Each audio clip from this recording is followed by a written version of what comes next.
नमस्कार दोस्तों, स्वागत है आप सभी का स्टडी इजी गुण में। आज का हमारा टॉपिक स्कीम एंड इनिशिएटिव्स है। ये यूपीपीसीएस पर्सपेक्टिव से बनाया गया है।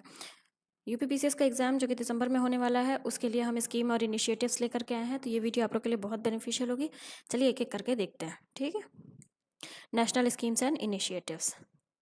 देखो, पहला स्कीम है सुभद्रा स्कीम, जिसको सुभद्रा योजना भी कहते हैं। तो जरा इस स्कीम के बारे में पहले आप ऐसे सुन लीजिए, फिर हम एक एक पॉइंट पढ़ेंगे, ठीक है। सुभद्रा योजना उड़ीसा गवर्नमेंट की एक योजना है। उड़ीसा गवर्नमेंट, ठीक। इसमें क्या है, विमेंस मतलब कि जो महिलाएं हैं उनको फाइनेंशियल सपोर्ट किया जाएगा। इस योजना के तहत महिलाओं को सालीना मतलब हर साल 10,000 रुपये दी जाएगी, 2 इंस्टॉलमेंट में 5-5 हज़ार करके, ठीक है। और कब तक दिया जाएगा? 5 साल, मतलब कि 2028-29 तक दिया जाएगा। ये स्कीम क्यों लाई गई है सरकार द्वारा? विमेंस को फाइनेंशियली इंडिपेंडेंट बनाने के लिए, ठीक है। तो आइए एक एक करके हम पहले पढ़ लेते हैं। इसको पहले इरेज करते हैं।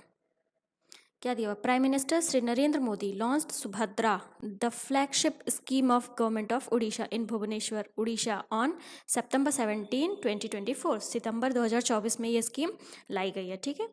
It is the largest single women centric scheme and is expected to cover more than 1 crore women. मतलब कि इस स्कीम का एम क्या है?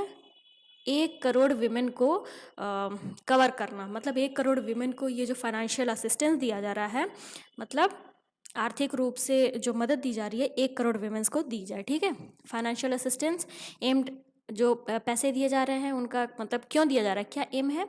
Empowering women in Orissa, ensuring their economic independence and overall wellbeing, ठीक। चलिए अब एलिजिबिलिटी क्राइटेरिया देख लेते हैं। ये सुभद्रा स्कीम किसके किसके लिए एलिजिबल होगा? सारे विमेंस के लिए तो होगा नहीं। तो एलिजिबिलिटी क्राइटेरिया देखिए, विमेन होनी चाहिए एज 21 से 60 साल, उड़ीसा की नेटिव होनी चाहिए, ये ध्यान दीजिएगा, ठीक है।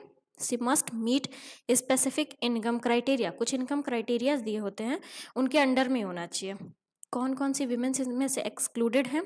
Women's from wealthy family, government workers, income tax payer and recipients of other government support above 1500 per month, ठीक है।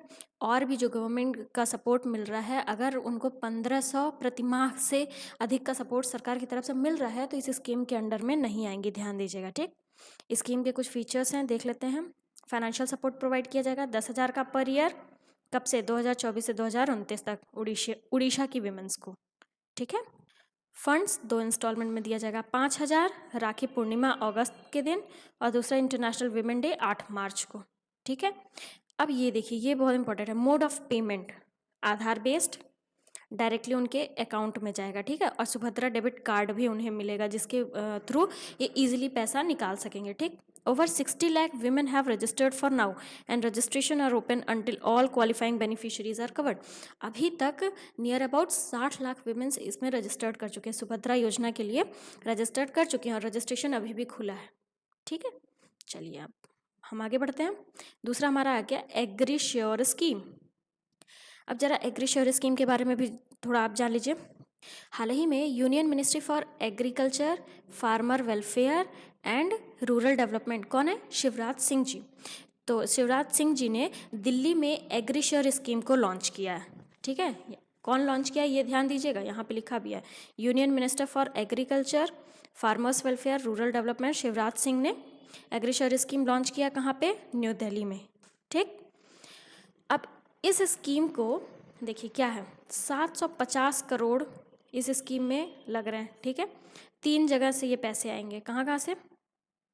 गवर्नमेंट ऑफ इंडिया से आएगा 250 करोड़, नाबार्ड से आएगा 250 करोड़, और जो बैंक्स वगैरह हैं, इंश्योरेंस कंपनी है, 250 करोड़ वहाँ से। ये अभी आप यहाँ पे देखेंगे।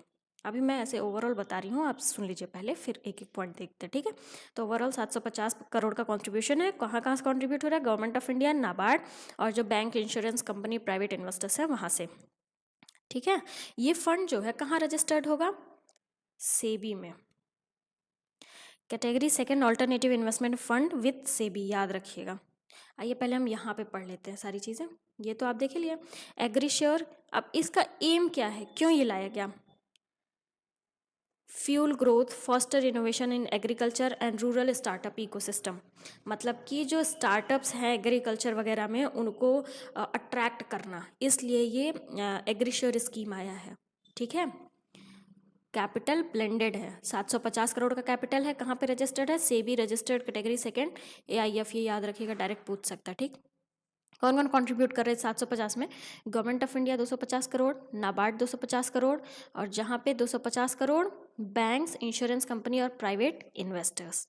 ठीक, चलिए, एग्रीश्योर ग्रेनेथन अवार्ड। अब देखो, जो पीछे यहाँ पे दिल्ली में जिस टाइम पे एग्रीश्योर स्कीम लॉन्च की है ये शिवराज सिंह चौहान जी, वहाँ पे ग्रेनेथन अवार्ड, एग्रीश्योर ग्रेनेथन अवार्ड भी लॉन्च किया गया। ये क्यों दिया जाएगा और किसको दिया जाएगा? Top tech driven agri startups के लिए है। एग्री स्टार्टअप्स, जो टॉप एग्री स्टार्टअप्स होंगे उनको ये अवार्ड दिया जाएगा। अब देखो, अवार्ड वगैरह देने का क्या है, इससे सबको ये अच्छे से करेगा कि अवार्ड मुझे मिले मुझे मिले, तो ज़्यादा सही से हो सकता है। आइए देखते हैं, event preceded the conferring of the AgriSure Grainathon award. मतलब जो इवेंट हुआ उसी में एग्रीश्योर ग्रेनेथन अवार्ड को भी लॉन्च किया गया मोस्ट इनोवेटिव स्टार्टअप्स के लिए। ये देखिए, किसके लिए? innovative startups developing tech-centric solution to address challenge faced by farmers across various stage of agri value chain from selection of input of marketing and value addition। ठीक है, ग्रेनेथन लॉन्च कब हुआ? 12 जुलाई 2024 में मुंबई में। ग्रैंड फिनाले में 10 फाइनलिस्ट होंगे, याद रखिएगा। 10 फाइनलिस्ट को सेलेक्ट किया जाएगा ग्रैंड फिनाले में, जिसमें से 3 को चूज़ किया जाएगा। ठीक है, उस 10 में से 3 को फाइनल चूज़ किया जाएगा। और कौन कौन क्या क्या लगेगा? विनर को ग्रीन सैपियो, रनर अप कृषिकांति, और सेकंड रनर अप को एम्ब्रोनिक्स कहा जाएगा। ठीक, जो टॉप 10 फाइनलिस्ट होंगे उन्हीं में से इनको चूज़ किया जाएगा। ठीक है, तो अभी समझ में आया एग्रीश्योर स्कीम क्या है। चलिए आगे बढ़ते हैं। देखो, अब हमारा नेक्स्ट है 5 ईयर ऑफ जल जीवन मिशन। हमें पता है कि 2024 अगस्त 2024 में जो JJM है, जल जीवन मिशन, उसका 5 साल पूरा हो गया। आइए जरा इसके बारे में देख लेते हैं। Recently on independence day 2024 5 year of जल जीवन मिशन कंप्लीटेड। जल जीवन मिशन का मेन एम क्या था? सेफ ड्रिंकिंग वाटर सप्लाई करना। ठीक है, जल Jeevan mission launched by prime minister Narendra Modi. कब लॉन्च किया गया था? 15 अगस्त 2019 में। तभी तो 15 अगस्त 2024 में 5 साल पूरे हो गए। ठीक है, ब्रॉड ऑब्जेक्टिव क्या था जल जीवन मिशन का? Providing functional household tap connection to every rural household. ठीक, देखिए, at the time of its inception, मतलब कि जब स्टार्ट हुआ था तो इंडिया में क्या था? सिर्फ 17% रूरल हाउस होल्ड के पास टैप वाटर कनेक्शन थे। 3.23, मतलब कि जब ये जल जीवन मिशन स्टार्ट हुआ था 2019 में, 2019 में, उस वक्त सिर्फ 17% रूरल हाउस होल्ड के पास टैप वाटर कनेक्शन थे। ठीक है, बट 2024 आते आते ये जो गैप था इसको बहुत ज़्यादा भर दिया गया। The mission aim to bridge this gap by providing nearly 16 crore. पहले सिर्फ 3.23 करोड़ रूरल हाउस होल्ड के पास ये था water connection, tap water connection, but 2024 आते आते 16 करोड़ रूरल हाउस होल्ड के पास टैप वाटर कनेक्शन हो गया। सोचिए, 3 से 16,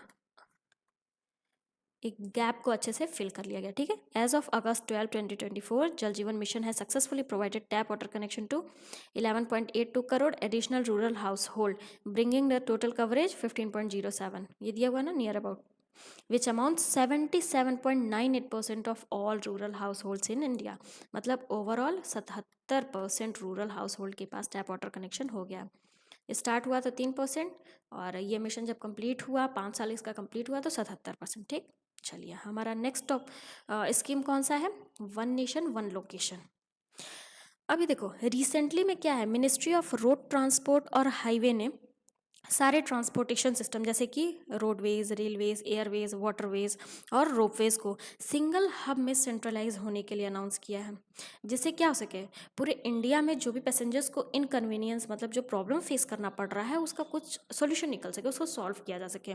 तो उस स्कीम को वन नेशन वन लोकेशन, मतलब कि जितने भी ये जो है ट्रांसपोर्टेशन सिस्टम है वो सब एक हब पे पहले इकट्ठा हों और प्रॉब्लम्स को देखें। ठीक, आइए देखते हैं रिसेंटली क्या हुआ। Ministry of road transport highways, याद रखिएगा मिनिस्ट्री, याद रखिएगा। ठीक है, announced plans to centralize all transportation system, roadways, railways, airways, waterways, ropeways into single hub and terminals across India and streamline and enhance passenger convenience। Passenger की जो भी problems होगी उनको सॉल्व करेंगे और उनको कन्वीनियंट बनाएंगे, ठीक है। These terminals will serve as one-stop solution for connecting various mode of transport, catering to 87% of passenger traffic that moves via road in the country. इसके लिए 2 हब बनाए गए, मतलब 2 ऐसे प्लेसेस हैं जहाँ पे लोग इकट्ठा होकर के मिलेंगे। पहला कहाँ है? कटरा, दूसरा तिरुपति, ठीक है। और विथ अनदर 2 और बनाए गए वाराणसी और नागपुर में through national highway logistic management and Holi own subsidiary of NHAI। कि सब्सिडरी वगैरह कहाँ से था? NHAI से, ठीक है, national highway authority of India, ठीक। समझ में आया? वन नेशन वन लोकेशन, छोटा सा था, ठीक है। अब हमारा नेक्स्ट आता है national forensic infrastructure enhancement scheme. ये किस लिए है? नाम से क्लियर हो रहा है, जो फॉरेंसिक इंफ्रास्ट्रक्चर है उसको बढ़ाने के लिए ये स्कीम लाई गई है, ठीक है। फॉरेंसिक इंफ्रास्ट्रक्चर को इन्हांस करने के लिए, मतलब बढ़ाने के लिए। ये देखते हैं ऑन जून 19, 2024, डेट भी याद रखिएगा क्योंकि PCS में डेट पूछ लेता है, ठीक है। 19 जून 2024 को union cabinet chair by prime minister Shri Narendra Modi ने अप्रूव कर दिया प्रपोजल किसका? मिनिस्ट्री ऑफ होम अफेयर्स का, central sector scheme, national forensic infrastructure enhancement scheme. ये जो स्कीम है इसके लिए नरेंद्र मोदी का अप्रूवल मिल गया। किस दिन अप्रूवल मिला? 19 जून 2024 को, ठीक। ये पॉइंट यहाँ पे याद रखने वाली है। ये एक सेंट्रल सेक्टर स्कीम है, मतलब कि सेंटर द्वारा, एक होता है सेंट्रल सेक्टर स्कीम और एक होता है centre sponsored scheme. Central sector scheme में क्या होता है कि जो पूरा जो पैसे वगैरह होंगे, फाइनेंशियल एड होगा, वो पूरा सेंटर का होगा। और सेंट्रली स्पॉन्सर्ड स्कीम होता है कि हाँ, स्टेट के साथ साथ सेंटर भी हेल्प कर रही है। डिफरेंस याद रखिएगा, ठीक है। तो ये जो है national forensic infrastructure enhancement scheme, ये सेंटर सेक्टर स्कीम है। स्कीम का टोटल फाइनेंशियल आउटले क्या है? 2254.43 करोड़ टोटल आउटले याद रखिएगा। कब से कब तक के लिए? 2024-25 से 2028-29 तक, ठीक है। स्कीम का एम क्या है? Enhance forensic infrastructure, forensic infrastructure को बढ़ाना across country bye establishing off campus laboratory of national forensic science university in 28 states and all UTs. मतलब कि ओवरऑल फॉरेंसिक इंफ्रास्ट्रक्चर को बढ़ाना, कैसे बढ़ा के? जो नेशनल फॉरेंसिक साइंस यूनिवर्सिटी है उनका सेटअप वगैरह करके, ठीक। चलिए थोड़ा सा स्कीम के बारे में और जानिए। कैबिनेट ने क्या अप्रूव किया? कुछ कंपोनेंट्स इस स्कीम के अंडर में उन्होंने अप्रूव किया। क्या क्या? ये देखिए, इस्टेब्लिशमेंट होगा campuses of national forensic science university in the country, मतलब कि देश में national forensic science universities setup होंगे, उसके कैंपसेस सेटअप होंगे, ठीक है। ये पहला हो गया, कंपोनेंट्स है, ध्यान दीजिएगा। दूसरा क्या है? Establishment of central forensic science laboratory in country, देश में सेंट्रल ऑरेंसिक साइंस लेबोरेटरी का एस्टेब्लिशमेंट होगा। और तीसरा, enhancement of existing infrastructure of Delhi campus of the NFSU, जो national forensic science university Delhi में है, वहाँ पे जितने भी इंफ्रास्ट्रक्चर है उनको और इन्हांस करना, ठीक है। ये तीनों चीज़, मतलब ये तीनों चीज़ भी कैबिनेट ने अप्रूव की है, ध्यान दीजिएगा इस स्कीम के अंडर में, ठीक है। About national forensic science university, जरा हम नेशनल फॉरेंसिक साइंस यूनिवर्सिटी के बारे में भी देख लेते हैं, क्योंकि अभी पीछे दिया ना कि इस स्कीम में जो भी फॉरेंसिक इंफ्रास्ट्रक्चर बढ़ाने की बात की गई है वो कैसे बढ़ेगी? नेशनल फॉरेंसिक साइंस यूनिवर्सिटी के थ्रू बढ़ेगी, यही दिया हुआ ना। तो हम वही देख लेते हैं नेशनल फॉरेंसिक साइंस यूनिवर्सिटी के बारे में। National forensic science university, erstwhile also known as forensic science university, ये वर्ल्ड की पहली और मात्र एक यूनिवर्सिटी है, और मात्र ओनली दिया हुआ, only university dedicated to forensic science and its allied subject, ठीक है। दिस यूनिक यूनिवर्सिटी, ये जो यूनिक यूनिवर्सिटी है किसके द्वारा बनवाई गई थी? प्राइम मिनिस्टर श्री नरेंद्र मोदी, जब वो गुजरात के CM थे। कब बनवाए थे? 2008 में, ठीक है। It came into being 11 Feb 2009 at Gandhinagar Gujarat with appointment of doctor GM Vyas. पहले director general national forensic science university के कौन थे? डॉक्टर GM व्यास जी, ठीक। चलिए और भी इन्फॉर्मेशन से देखते हैं। अक्टूबर 1, 2020 में क्या हुआ? Government of India elevated university into national university and established NESU through national forensic science university act. National forensic science university act के थ्रू ये जो यूनिवर्सिटी है गुजरात में, उसको NESU के अंडर में लाया गया, ठीक। Simultaneously NESU has also been accorded the status of an institution of national importance. जब इस एक्ट के अंडर उसको NESU में लाया गया तो उससे क्या हुआ? एक अलग से स्टेटस मिल गया, किस चीज़ का? इंस्टीट्यूशन ऑफ नेशनल इंपॉर्टेंस का, ठीक। चलिए अब GI tag to Majuli mask and others, हमारा नेक्स्ट क्या है, देखो मजूली मास्क को जीआई टैग मिला है, तो हम जरा इसके बारे में देख लेते हैं। देखो मजूली मास्क कहाँ से रिलेटेड है, ये देख लीजिए, असम से। ठीक है, चलिए पढ़ते हैं। 4 मार्च 2024 को सेंट्रल गवर्नमेंट ने क्या किया, जीआई टैग दे दिया किसको, मजूली मास्क और मजूली मैन्युस्क्रिप्ट पेंटिंग को। ध्यान दीजिएगा, मजूली मास्क और मजूली मैन्युस्क्रिप्ट पेंटिंग 4 मार्च 2024 को इसको जीआई टैग मिला है। मजूली मास्क कहाँ से रिलेटेड है, असम से। ये देखते हैं। Root of Majuli mask, river island district of Majuli, Assam. This river island is well known in the world as the seat of Assam's Neo-Vaishnavite tradition. ये किस लिए फेमस है, ये ध्यान दीजिएगा, नियो वैष्णवाइट ट्रेडिशन से। ठीक है, ये मजूली मास्क हैंडमेड मास्क होता है, वैष्णवाइट ट्रेडिशन से रिलेटेड है, ये ध्यान दीजिएगा, नियो वैष्णवाइट। ठीक, they are traditionally use to depict character in Bhaonas और theatrical performance with devotional message under neo Vaishnavite life. किस लिए यूज़ होता था, जैसे चेहरे पे जो मास्क लगा करके मैसेज, डिवोशनल मैसेज सबको प्रोवाइड करते थे। ठीक है, किससे रिलेटेड, नियो वैष्णवाइट लाइफ से। ठीक है, अब जरा मजूली मैन्युस्क्रिप्ट पेंटिंग के बारे में देख लेते हैं। फॉर्म ऑफ पेंटिंग है, 16th सेंचुरी में ओरिजिनेट हुआ था ऑन सांचीपत और manuscript made of bark of Sanchi या अगार ट्री, सांची या अगार ट्री पे बनता था यह। ठीक है, होममेड इंक हुआ करता था। ठीक, earliest example of an illustrated manuscript is said to be rendering of Adya Dasama of Bhagavata Purana in Assamese by Srimanta Shankar Dev. These paintings were patronised by Ahom king. ये भी ध्यान दीजिएगा, अहोम किंग के द्वारा ये पेंटिंग पेट्रोनाइज्ड की जाती थी। ये ध्यान दीजिएगा, मजूली पेंटिंग है कहाँ से रिलेटेड, ये चीज़ ज़्यादा इंपॉर्टेंट। ठीक, अब हमारा नेक्स्ट आता है पीएम जनमन। इसका फुल फॉर्म क्या है, प्रधानमंत्री जनजातीय आदिवासी न्याय अभियान। ये किस लिए है, नाम से क्लियर हो रहा है, जनजातीय उसके लिए है। आइए देखते हैं इसके बारे में। Union ministry of tribal affair initiated an information education and communication campaign.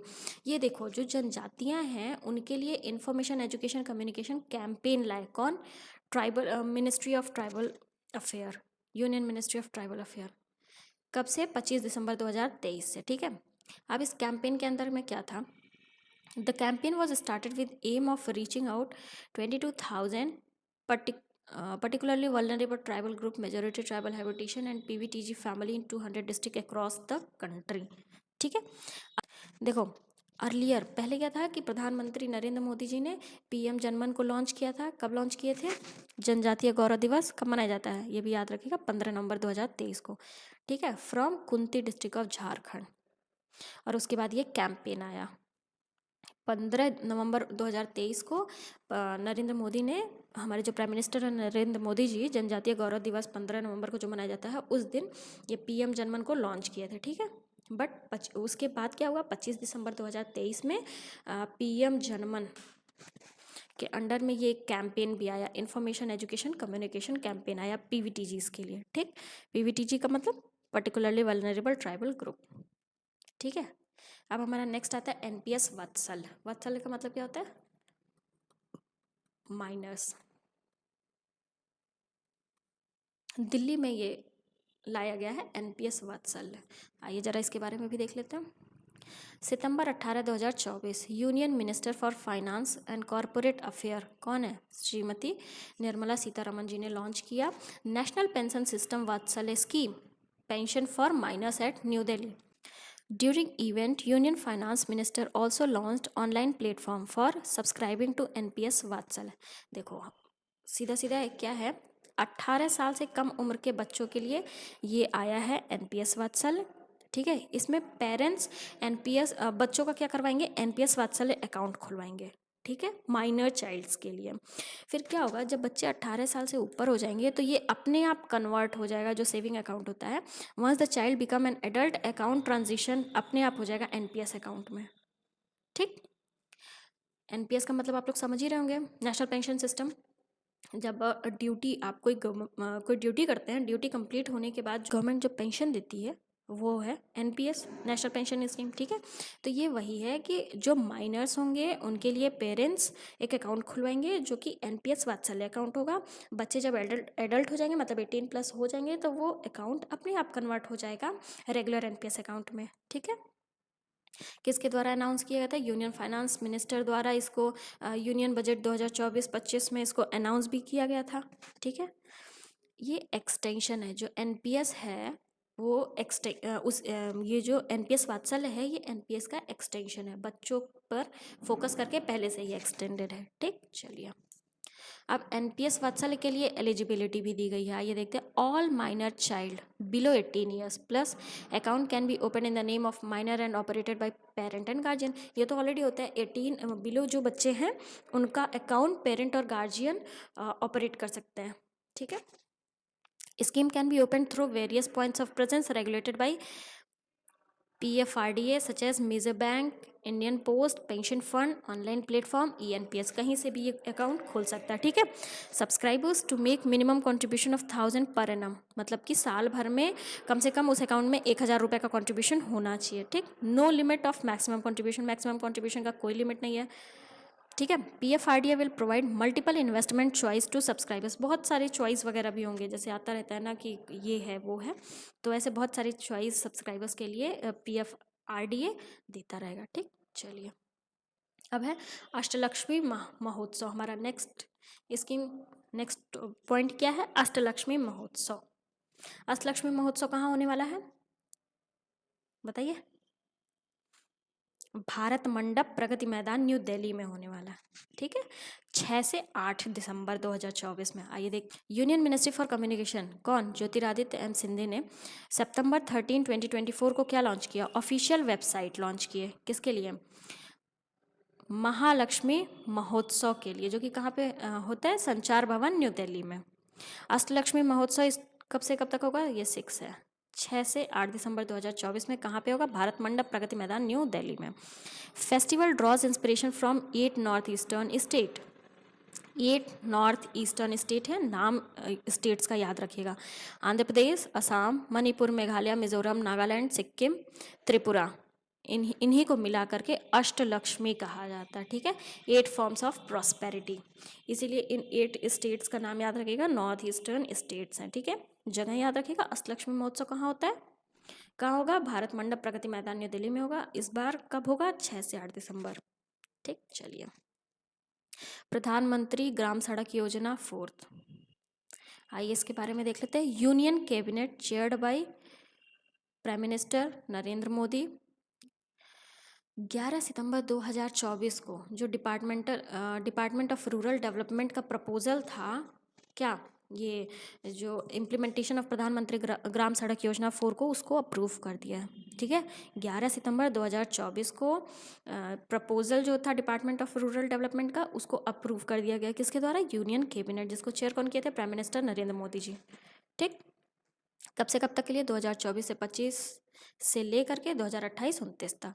Financial assistance भी प्रोवाइड किया जा रहा है, कितने के लिए? Construction of 62,500 kilometres road for providing new connectivity to eligible 25,000 unconnected habitation and construction of gradation of bridge on the new connectivity roads. ठीक है, 62,500 किलोमीटर्स के को जो है बनाने के लिए फाइनेंशियल असिस्टेंस भी प्रोवाइड किया जा रहा है, और बहुत सारे अनकनेक्टेड जो हैबिटेशन है उनको कनेक्टिविटी प्रोवाइड करवाया जाएगा इसमें। ठीक है, टोटल आउटले कितना दिया जा रहा है, मतलब कि इस योजना में कितना फाइनेंशियल असिस्टेंस दिया जा रहा है?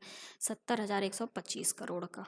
ठीक है, चलिए नेक्स्ट हमारा स्कीम है PM ई बस सेवा पेमेंट सिक्योरिटी मैकेनिज्म स्कीम। ई बस से रिलेटेड ये स्कीम है, आइए देखते हैं। Union ministry for heavy industry and steel HD Kumar Swami on 12 September 2024 informed about approval of PM ई बस सेवा payment security mechanism scheme by union cabinet. जो हमारी यूनियन मिनिस्ट्री हैं, किसके? हैवी इंडस्ट्री और स्टील के कौन है? HD कुमार स्वामी।